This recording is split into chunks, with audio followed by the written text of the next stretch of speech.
Welcome to the Untold Arc, where every story unveils a hidden truth and a lesson waiting to be discovered.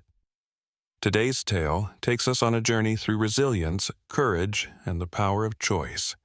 So, grab a seat and prepare to step into the arc of the untold. Let the story begin. It was a bright sunny morning in the city of Dallas. Jason Taylor, a calm and confident young man, arrived at the Dallas-Fort Worth International Airport. He was flying to New York for an important business meeting, though his father, Robert Taylor, was a well-known businessman. Jason preferred to keep his background private. He wanted to make his own name and not rely on his father's success. Jason was dressed casually in a neat black hoodie, jeans, and sneakers, and he walked through the airport just like any other passenger. No one paid him much attention, which suited him just fine. But that was about to change as he boarded his flight with a first-class ticket. Sophia Harper, a young flight attendant with a sharp attitude, greeted him coldly at the door. "Your seat is in the back," she said, not even bothering to look at his ticket. Jason frowned and showed her his boarding pass. "Actually, my seat is in first class," he said politely, pointing to seat 1A on the ticket. Sophia sighed and rolled her eyes. "Are you sure you can afford the seat?" she asked in a cutting voice. Jason was surprised. "Excuse me," he replied, not sure why she was being so rude. "We don't usually have people like you sitting here," she responded, glancing at him up and down. She further said, "Just because you found this ticket doesn't mean you belong in first class." Jason felt his heart race, but he kept his cool. "I belong here," he said quietly. Walking past her, he found his seat, sat down, and took out his phone, hoping that was the end of it. But Sophia wasn't done yet.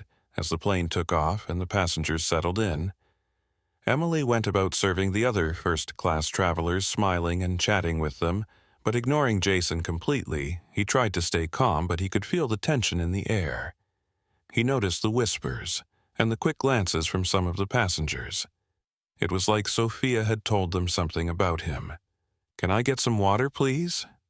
Jason asked when she walked by. Sophia turned to him, slowly, faking a smile. "Maybe later," she said, then walked off. Jason was shocked. He knew something wasn't right, but he didn't want to create a scene just as he was about to ask someone else for help. A fellow passenger, Mark Wilson, leaned over and told him, "Hey, man, don't worry about her. I've seen her do this before." "Well, let's just say she has her biases." Jason nodded, thankful for the support, but he couldn't figure out why Sophia was treating him this way. It was 2024, in a country where he thought everyone was treated equally. Yet here he was, caught in a silent storm of unfair treatment. Throughout the flight, Sophia's rude behavior continued. She served drinks to everyone but skipped Jason whenever he asked for something she pretended not to hear or answered rudely. Jason had had enough. Halfway through the flight, he stood up and walked to the front of the plane to ask for the head of customer service. That's when everything started to come apart. Linda Morgan, the head of customer service, came to Jason's seat a few minutes later. She smiled warmly and asked what the problem was. Jason, still calm but clearly frustrated, explained what had been happening.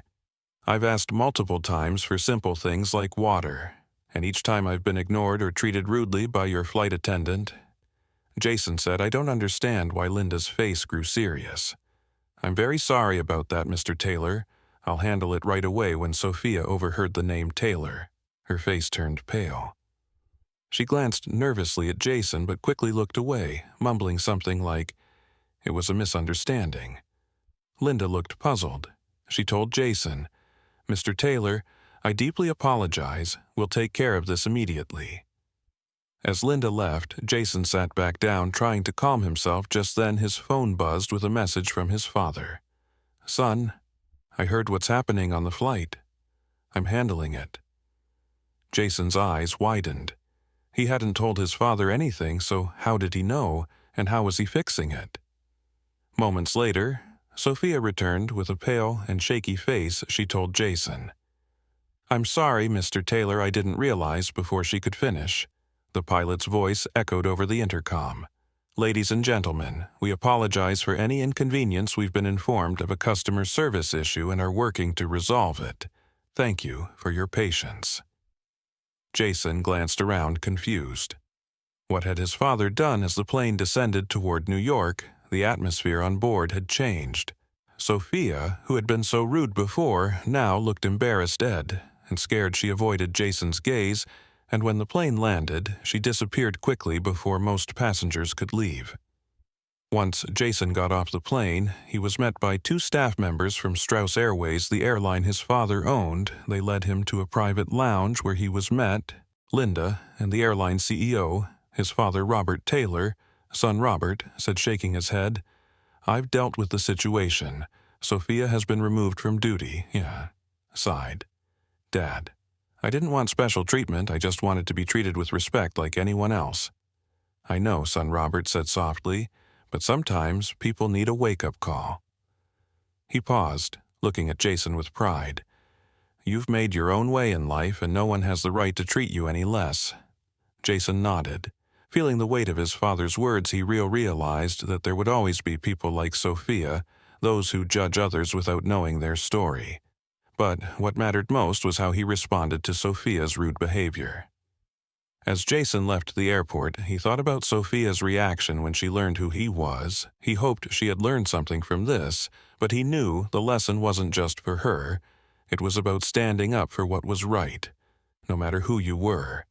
And with that, Jason left not just as the son of a wealthy man, but as someone who had learned that dignity and respect were things no one could take from him, no matter what. Thank you for watching till the end. I hope you enjoyed this story. If you did, don't hesitate to like the video and share it with your friends too. Subscribe to our channel and turn on the notification bell for more fascinating stories. Have a nice day.